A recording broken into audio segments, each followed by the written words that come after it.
Nah, yang begini ini dimutasi. Gimana masyarakat nggak geram coba?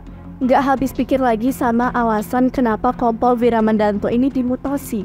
Apa karena terlalu baik, amanah, dan jujur makanya dimutasi nih guys? Soalnya nih ya guys, kita bahas lagi ya tentang judi online. Itu kan sempat bikin gempar warganet banget. Dan di negara ini lagi gencar-gencarnya pembahasan tentang judi online, di mana kebanyakan masyarakat menganggap pemerintahan itu kurang tegas dengan penindakan terkait kasus judi online ini guys. Karena dari kasus judi online ini juga banyak menimbulkan kerugian. Bahkan kemarin juga sempat direncanakan kalau misalnya korban judi online itu bakal dapat bansos. Terus juga ada usulan kalau judi online itu mendanai IKN. Itu kan udah semakin aneh dan gila gitu.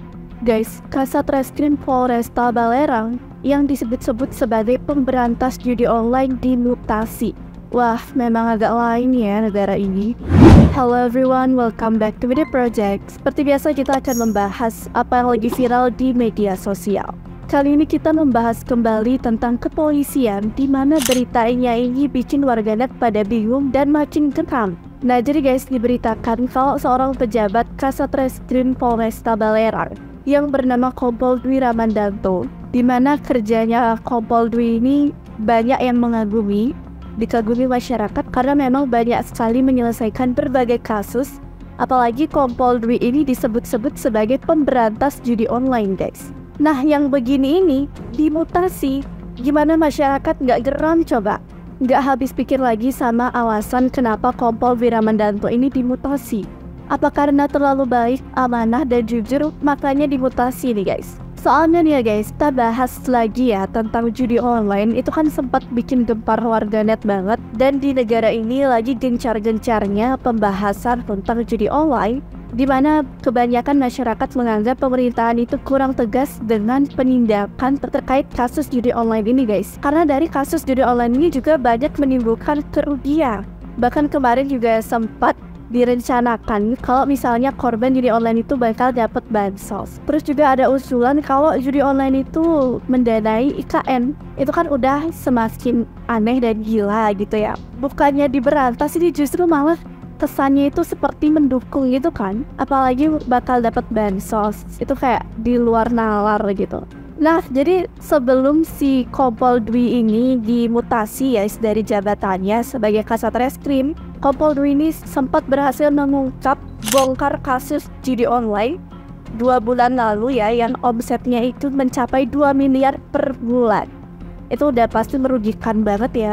Makanya Kompol Wiramandanto ini disebut-sebut sebagai pemberantas judi online karena udah banyak banget kasus-kasus judi online yang diungkap sama beliau. Nah yang bikin herannya itu kenapa Kompol Dwi dimutasi guys. Padahal kinerjanya itu banyak yang mengagumi dan berprestasi gitu loh. Prestasi dalam artian udah banyak kasus yang diungkapkan, terutama kasus-kasus judi online itu udah banyak banget yang diberantas. Jangan-jangan karena judi online ini dianggap sebagai ladang cuan, makanya orang-orang yang ingin memberantas judi online itu dipersulit. Kan gak sedikit juga ya pejabat yang ikut main judi online. Kalau kalian masih ingat tentang kasus Polwan yang bakar suaminya sendiri, suaminya itu kan polisi ya. Jadi judi online ini dimainkan dari berbagai kalangan ya guys. Dan mungkin aja hal itulah yang membuat judi online ini agak sulit diberantas dan menimbulkan pro kontra di masyarakat. Oke, kita lanjut untuk membahas Kompol Wiramandanto. Gimana kalau kita cari tahu dulu ya informasi lengkapnya itu seperti apa.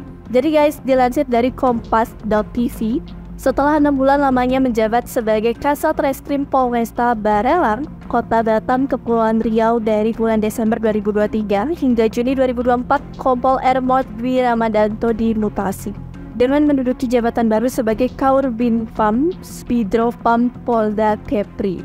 Selama 6 bulan lamanya dipercaya mendapat amanah untuk menduduki sebagai Kasat Reskrim Polresta Balerang, Kompol Wiramandanto telah banyak menyelesaikan berbagai penindakan berbagai kasus judi online, judi berkedok, gelanggang permainan, dan pengamanan Pulau Rempang serta pengamanan pemilihan umum presiden dan wakil presiden di Kota Batam. Selain itu, perwira mantan Koors Pripim mantan Kapolda Kepri tahun 2023 ini, Irjen Pol Tabana Bangun ini merupakan tanpa kenal kompromi dalam penindakan hukum, khususnya sindikat judi online yang sangat ini menjadi prioritas dalam pemberantasannya, khususnya dari Bapak Presiden Republik Indonesia Joko Widodo. Dalam pemberantasan judi online server internasional ini, Kompol Wiramandanto pada 2 bulan yang lalu berhasil mengungkap bongkar judi online beromset senilai 2 miliar rupiah per bulannya yang beroperasi di kota Batam. Judi online dengan situs judi online boscuan89.com ini ditindak pada waktu dilakukan penggerebekan yang langsung dipimpin oleh Kompol Wiramandanto di 2 lokasi apartemen dengan mengamankan sebanyak 12 pelaku yang merupakan sebagai operator dan pengelola. Penindakan penjudian online ini merupakan prioritas utama bagi Kompol Wiramandanto yang selaku sebagai Kasat Reskrim Polresta Barelang. Selain judi online, penegakan hukum judi lainnya seperti judi berkedok, gelanggang permainan, judi sabung ayam yang melibatkan oknum ASN, dan judi lainnya juga diberantas dan ditindak oleh pria yang akrab disapa Danto ini. 6 bulan lamanya telah dilalui oleh Kompol Wiramandanto sebagai Kasat Reskrim Polresta Barelang. Namun, prestasi yang telah diraih minim mendapatkan penghargaan, baik dari pemberantasan kasus judi online, pengamanan pemilu, curanmor, dan kasus-kasus lainnya. Jadi Kompol Moch R. Wiramandanto harus menyerahkan jabatannya sebagai Kasat Reskrim Polresta Barelang ke AKP Giadi Nugraha untuk melanjuti jabatan sebagai PS Kasat Reskrim Polresta Barelang mulai Juni tahun 2024. Sebelum AKP Giadi Nugraha menduduki jabatan sebagai Kadit 1 Subdit 4 di Reskrimus Polda Kepri, menurut keterangan Kabid Humas Polda Kepri, Kombes Pol Zahwani Pandra Arsyad menjelaskan, mutasi personel Polda Kepri dan Polres jajaran merupakan hal biasa di tubuh Polri. Mutasi ini tidak lain untuk melakukan penyegaran di tubuh Polri, serta juga dalam rangka kesiapan pengamanan Pilkada 2024 yang tinggal beberapa bulan lagi. Nah guys, jadi gitu informasi lengkapnya. Cukup sedih sih aku bacanya tadi, karena katanya dari begitu banyak prestasi yang dilakukan oleh Kompol Wiramandanto ini minim penghargaan yang didapatnya. Nggak tahu yang agak lain emang di sini sistemnya kayak gimana, aku juga nggak tahu. Dan dari berita ini tuh udah banyak banget warganet yang merasa geram. Ada juga yang udah nggak kebingungan, merasa hal ini udah biasa terjadi gitu loh. Bahkan ada yang bilang, siapa suruh Kompol Dwi ini baik jadi orang, kan jadinya dimutasi, cuaks. Kalau kayak gini sih nggak heran ya kenapa warganet itu banyak yang mengkritisi pemerintahan, terutama bagian aparat ini, karena susah banget nyari polisi yang jujur. Kalau ada yang jujur itu diberantas di luar gitu. Entahlah bagaimana kebenarannya, tapi yang pasti dari pihak sana itu mengkonfirmasi kalau hal ini memang sudah biasa terjadi di tubuh Polri, dan hal ini untuk penyegaran di tubuh Polri atau tubuh personal. Kita nggak ada yang tahu juga ya. Jadi sebelum ada klarifikasi dari pihak yang terkait, sebelum ada bukti nyata dari berita-berita yang beredar, jangan salahkan warganet untuk mengeluarkan banyak asumsi publik, karena kan pendapat kita tergantung dari apa yang udah kita tahu ya. Ya semoga negeri ini baik-baik aja deh. Kalau menurut kalian gimana nih guys? Coba tuliskan pendapat kalian di kolom komentar terkait pembahasan ini. Anyways, gitu dulu ya video kali ini. Jangan lupa untuk like, comment, and subscribe channel Media Project. And jangan lupa untuk nyalakan notifikasi kalian supaya kalian gak ketinggalan berita terupdate dari Media Project. Thank you so much for watching and see you next video. Bye!